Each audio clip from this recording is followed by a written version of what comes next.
നിങ്ങളെന്താ എന്നെ മൈൻഡ് ചെയ്യാത്തത്? ഷട്ടപ്പ് ഗൗരി. നിങ്ങളിങ്ങനെ വായിൽ കുറച്ച് ഇംഗ്ലീഷ് വാക്ക് വെച്ച് ഇടയ്ക്കിടെ എടുത്ത് പ്രയോഗിച്ചാൽ ഞാൻ പേടിക്കുമെന്ന് കരുതിയോ? എനിക്ക് നിന്നോട് സംസാരിക്കാൻ യാതൊരു താല്പര്യവുമില്ല മിസ് ഗൗരി. അവളൊരു ഞെട്ടലോടെ ദേവനെ നോക്കി. മിസ്സിസ് ദേവൻ എന്ന് വിളിച്ച് കിന്നാരം പറഞ്ഞുകൊണ്ടിരുന്ന ദേവനാണോ ഇപ്പോൾ ഇങ്ങനെ? ഗൗരി ദേവന് മുന്നിലേക്ക് ചെന്ന് നിന്നു. അവളുടെ നിറഞ്ഞ കണ്ണുകൾ കണ്ട് ദേവനൊരു ദയയും തോന്നിയില്ല. നിങ്ങളെന്താ ഇങ്ങനെ? ഞാൻ ചുമ്മാ. നീ ചുമ്മയാണോ ഉമ്മയാണോ എന്നൊന്നും എനിക്കറിയണ്ട. മര്യാദയ്ക്ക് മുന്നിൽ നിന്ന് മാറി നിൽക്ക്. ഇല്ല, നിങ്ങളുടെ ഈ ഗൗരവം മാറാതെ ഗൗരി മാറില്ല. ദേവൻ അവളെ പിടിച്ചു വലിച്ച് പിന്നിലേക്ക് മാറ്റി. പെട്ടെന്ന് ദേവൻ്റെ കയ്യിൽ നിന്നും അവൾ വഴുതി പിന്നിലെ ടേബിളിൽ ചെന്ന് ഇടിച്ചു വീണു. വലിയ ശബ്ദത്തോടെയാണ് ഗൗരി വീണത്. ദേവനൊരു ഞെട്ടലോടെ തിരിഞ്ഞു നോക്കി. ദേവൻ ഞെട്ടിത്തെറിച്ച് നിന്നു. ഗൗരി തറയിൽ വീണു കിടക്കുന്നു. ഇത്രമാത്രം ഗൗരവമാവുന്ന രീതിയിൽ അവനവളെ പിടിച്ച് തള്ളിയില്ല എന്നാണ് അവൻ്റെ വിശ്വാസം. എന്നാൽ ഗൗരിക്ക് ബോധം നഷ്ടമായിരുന്നു. ദേവൻ അവളുടെ തല അവൻ്റെ മടിയിൽ വെച്ചു. ഗൗരി, എനിക്ക് ഗൗരി. അവൻ്റെ ഉള്ളിൽ ചെറിയ ഭയം ഇരപ്പി വന്നു. എൻ്റെ ഗൗരി, ഞാൻ വെറുതെ. ഏയ്, നീ എന്നെ പറ്റിക്കാനല്ലേ? ഗൗരി പ്ലീസ് എഴുന്നേക്ക്. ദേവൻ്റെ മിഴികൾ നിറഞ്ഞു തുടങ്ങി. ഗൗരി സോറി, ഒന്ന് എഴുന്നേക്ക് ഗൗരി പ്ലീസ്. ദേവൻ അവൻ്റെ നെഞ്ചിലേക്ക് അവളുടെ തല വെച്ചുകൊണ്ട് അവളെ കെട്ടിപ്പിടിച്ച് കരയാൻ തുടങ്ങി. എന്നാൽ ബോധം നഷ്ടമായ പോലെ ഇനിയും കിടക്കാൻ അവളെ കൊണ്ടാവില്ലായിരുന്നു. തൻ്റെ ഇടുപ്പാണ് മേശയിൽ കൊണ്ടുപോയി ഇടിച്ചത്. ദേവൻ്റെ സ്നേഹം അറിയാൻ വേറെ വഴിയില്ലാതെയാണ് അവൾ ബോധരഹിതയായി അഭിനയിച്ചത്. പെട്ടെന്ന് അവൾ ഇരുകൈകളും ഉയർത്തി ദേവൻ്റെ പുറത്തിലൂടെ കെട്ടിപ്പിടിച്ചു. ആശ്വാസം എന്ന വണ്ണം ദേവൻ അവളുടെ മുഖത്തേക്ക് നോക്കി. നീ ഓക്കെയാണോ? നിറഞ്ഞ മിഴികളോടെ ദേവൻ തിരക്കി. ഓക്കെയാണ്. നിങ്ങളെന്നെ വിഷമിപ്പിച്ചില്ലേ? ഞാൻ ആദ്യമായിട്ടാണ് ഒരു പെണ്ണിന് വേണ്ടി കണ്ണുനീരൊഴുക്കുന്നത്, അതും നിനക്ക് വേണ്ടി. ഞാൻ സത്യം പറഞ്ഞാൽ ഭയന്നു പോയി ഗൗരി. അവൾ ദേവൻ്റെ വിറയാർന്ന ചുണ്ടിലേക്ക് തന്നെ നോക്കി. പതിയെ അവൻ്റെ തല അവളുടെ ചുണ്ടിലേക്ക് താഴ്ത്തി. അവൾ ദേവൻ്റെ ചുണ്ടുകളെ ഉമ്മ വെച്ചു. ശേഷം അവൾ ദേവൻ്റെ മുഖത്തോട് രണ്ട് കൈകളും ചേർത്ത് വെച്ചു. ഞാൻ എത്ര വിഷമിച്ചു എന്നറിയോ? നിന്നേക്കാൾ ഉപരി ഞാനും. ഇരുവരും സെൻറ്റിമെൻ്റിലായി. ദേവൻ ഗൗരിയുടെ മുഖത്തോട് മുഖം താഴ്ത്തിക്കൊണ്ട് അവളുടെ ചുണ്ടുകളിൽ ചുംബനം നുകർന്നു. പെട്ടെന്നാണ് അവളുടെ റൂമിലേക്ക് വാതിൽ തുറന്ന് അമ്മയുടെ വരവ്. ദേവൻ്റെ മടിയിൽ കിടക്കുന്ന ഗൗരിയും ഗൗരിയുടെ ചുണ്ടുകൾ നുകർന്നുകൊണ്ടിരിക്കുന്ന ദേവനെയും കണ്ട ദേവിക കണ്ണുകൾ ഇരു കൈകളും കൊണ്ട് മറച്ചു. സോറി മക്കളെ, അമ്മ ഒന്നും കണ്ടിട്ടില്ല. ദേവികയുടെ ശബ്ദം കേട്ടാണ് ദേവനും ഗൗരിയും ഒരു ഞെട്ടലോടെ ദേവികയ്ക്ക് നേരെ തിരിഞ്ഞത്. അമ്മയെ കണ്ട ഞെട്ടലും നാണവും കാരണം ഇരുവരും ഒന്ന് തല താഴ്ത്തി. ഗൗരി ദേവൻ്റെ ശരീരത്തിൽ നിന്നും എഴുന്നേറ്റ് നിന്നു. അമ്മ എപ്പോഴാ വന്നേ? തപ്പിത്തടഞ്ഞുകൊണ്ട് ഗൗരി തിരക്കി. ഞാനിപ്പോൾ വന്നതേ ഉള്ളൂ. അമ്മ ഒന്നും കണ്ടിട്ടില്ല. ദേവൻ എഴുന്നേറ്റ് അമ്മയുടെ അടുത്തേക്ക് ചെന്നു. അതിനമ്മ എന്തേലും കണ്ടു എന്ന് ഞങ്ങൾ പറഞ്ഞു. അല്ല, എന്തിനാ അമ്മ ഇങ്ങോട്ട് വന്നത്? ദേവൻ ദേവികയുടെ മുഖത്തെ മറച്ചു പിടിച്ച കൈകൾ മാറ്റി ചിരിച്ചുകൊണ്ട് ചോദിച്ചു.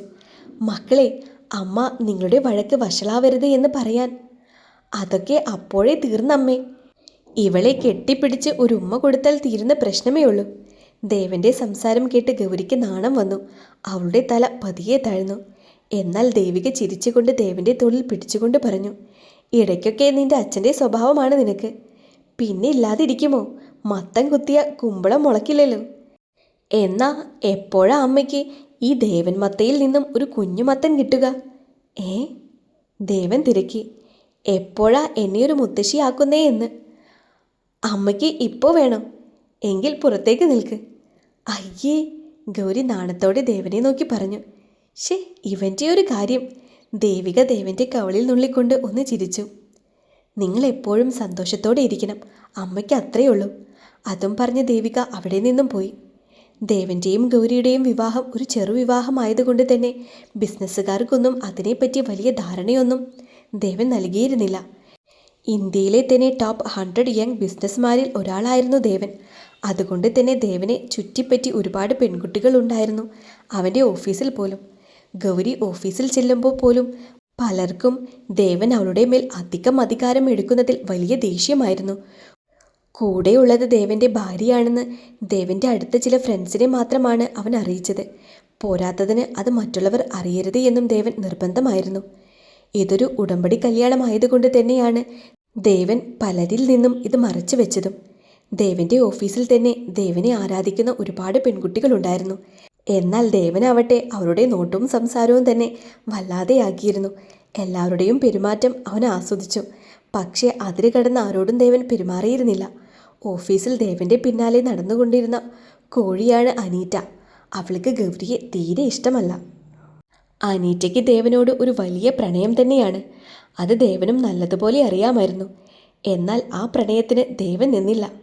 പലതവണ അനീറ്റ തൻ്റെ സ്നേഹം തുടർന്ന് പറയാൻ ശ്രമിച്ചെങ്കിലും ദേവൻ അതിൽ നിന്നും വഴുതി മാറിക്കൊണ്ടിരുന്നു. ദേവൻ ഗൗരിയുടെ മുഖത്തേക്ക് നോക്കി. നാണം കൊണ്ട് അവളുടെ മുഖം ചുവന്നു തുടുത്തിരുന്നു. എന്ത് നാണാടോ തനിക്ക്? ദേവൻ അവളുടെ തോളിൽ പിടിച്ചുകൊണ്ട് അവളെ അവനിലേക്ക് വലിച്ചു ചേർത്തു. നമുക്ക് ഒരു ആർഭാടം നിറഞ്ഞ വിവാഹം നടത്തണ്ടേ ഗൗരി? അവൾ ദേവനെ ഒന്ന് നോക്കി. അതിന് നമ്മുടെ വിവാഹം കഴിഞ്ഞതല്ലേ? അതൊക്കെ ശരിയാ, അത് ചെറിയൊരു വിവാഹമല്ലേ. അതല്ല, ഈ ദേവന്റെ വിവാഹം ഈ ഇന്ത്യ മുഴുക്കെ അറിയണം. പ്രമുഖരായ ബിസിനസ്സുകാരെയെല്ലാം വിളിച്ച് വലിയ ആർഭാടം നിറഞ്ഞ വിവാഹം. ഗൗരി അവനെ തന്നെ നോക്കി. എന്ത് പറ്റി? ഏയ് ഒന്നുമില്ല. നീ ഇങ്ങ് വന്നേ. നിന്റെ പേടി ഇന്നെനിക്ക് മനസ്സിലായി. ഞാൻ എന്തായാലും നിന്നെ പിടിച്ചു തിന്നാനൊന്നുമില്ല. എൻ്റെ പൊന്നു ഭാര്യയെ, നീ നിനക്ക് ഇഷ്ടമുള്ളപ്പോൾ നമ്മൾ ഒന്നിക്കും. ഗൗരി ചിരിച്ചു. അല്ല, ഇന്ന് ഓഫീസിൽ പോകുന്നില്ലേ? ആ, പറയാൻ മറന്നു. ഇന്ന് PA ലീവാണ്, നീ വരണം. ദേവൻ അവളോട് പെട്ടെന്ന് റെഡിയാവാൻ ആവശ്യപ്പെട്ടു. ഓഫീസിലെ ചില ഇമ്പോർട്ടൻ്റ് ഫയൽസ് നോക്കുന്ന ദേവൻ്റെ അടുത്തേക്ക് വാതിൽ തുറന്നുകൊണ്ട് അനീറ്റ ചോദിച്ചു. സാർ. ആ അനീറ്റ, വരൂ. ദേവൻ നല്ല കൂൾ മൂഡിലാണ്. ഇപ്പോൾ തൻ്റെ ഇഷ്ടം തുറന്നു പറയാം, അവൾ വിചാരിച്ചു. അവളുടെ കയ്യിലുള്ള ഫയൽ അവൾ ദേവന് നേരെ നീട്ടി. സാർ, ഇതാണ് ഇന്നലെ പറഞ്ഞ ആ ഷോപ്പിംഗ് മാളിൻ്റെ ഫസ്റ്റ് ഫ്ലോറിൻ്റെ പ്ലാന്. അപ്പോൾ ബാക്കി? ദേവൻ ഫയലുകൾ മറിച്ചുകൊണ്ട് ചോദിച്ചു. സാർ, അതിന് അല്പം കൂടെ ടൈം. നോക്കനീറ്റ, നിന്റെ ഇഷ്ടത്തിനല്ല വർക്ക് ചെയ്യേണ്ടത്. ഇങ്ങേരുടെ സംസാരം കേട്ടാൽ തോന്നും ഞാൻ റോബോട്ടാണെന്ന്. വലിയ ഷോപ്പിംഗ് മാളിൻ്റെ പ്ലാൻ ഒറ്റ ദിവസം കൊണ്ട് വരയ്ക്കാൻ. അനീറ്റ, ഞാൻ പറയുന്നത് കേൾക്കുന്നുണ്ടോ?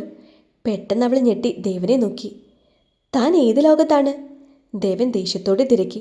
Sorry sir. സോറി? ചെല്ല്. പോയി ഗൗരിയെ വിളിക്കുന്നു എന്ന് പറ. ദേഷ്യം കടിച്ചമർത്തി അനീറ്റ അവിടെ നിന്നും ഗൗരിയുടെ ക്യാബിനിലെത്തി. നിന്നെ സാറ് വിളിക്കുന്നുണ്ട്. ചിരിച്ചുകൊണ്ട് ഗൗരി എഴുന്നേറ്റ് പോകും നേരം അനീറ്റ ബലമായി അവളുടെ കൈ പിടിച്ചു വെച്ചു. വല്ലാതെ ദേവനുമായി അടുക്കാമെന്ന് ഒരു പീറപ്പെണ്ണും വിചാരിക്കണ്ട. ദേവനെ കണ്ട അന്ന് മുതൽ ഞാൻ ആഗ്രഹിക്കുന്നതാ. വിട്ടുതരില്ല ഒരു ഗൗരിക്കും. അവളുടെ കണ്ണുകളിലെ കോപം ഗൗരിയെ വല്ലാതെയാക്കി.